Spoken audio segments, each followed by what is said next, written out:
Good afternoon, I'm Catherine Logan, broadcasting to you from the GBTA conference in Berlin.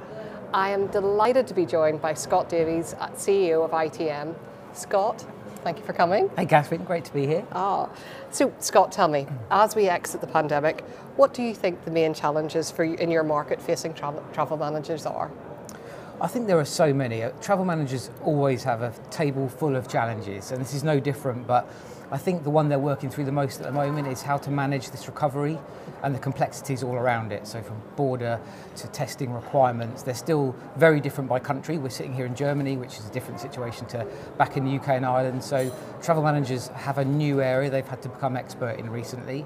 And I think probably the second part of that is helping their supply chains recover from it as well, because they're facing some constraints of resources, skills, and of course funding of the industry has changed dramatically as well. So I think putting programs back together and helping suppliers back onto their feet is a very complicated process that buyers are trying to help each other get through.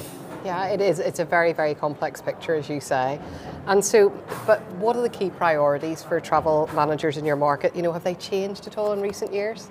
I think interestingly, apart from the generic subject of the recovery and how we manage it, most of the priorities are what they always were. There's been some flipping around of the order. We survey our buyers every year, and the ones that seem to always repeat are, in no particular order, sustainability, of course, diversity, equity and inclusion in the travel programme. Those two priorities are very much driven from the boardroom, so very important for the travel programme, and then well-being, which has taken on a whole new sort of take during the pandemic, and it's now about every element of a traveller's well-being through the journey. It used to be, is there a gym, is there healthy food, can people take care of themselves on the road? Now we need to keep COVID safe too. So I would say those three together are the ones which are still most important. Yeah, no, absolutely, absolutely. And you know, I think, you know, as associations we've got to respond to, you know, how the world around has changed. So what are your priorities for ITM this year?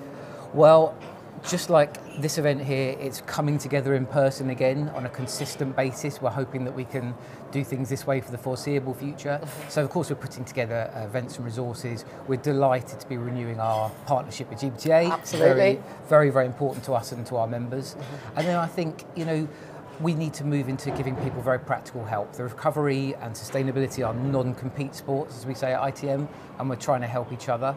I think what we learned, Catherine, through the pandemic is that associations like ourselves became dealers in hope, and now we need to become practical helpers to put things back in place. So we're looking forward to getting on with it. Yeah, turn that hope into reality. Exactly. Yeah, make it happen. Well, and with that, Scott, thank you so much for coming to join us today. I'm Catherine Logan, broadcasting from the GBTA conference in Berlin. Thank you for tuning in.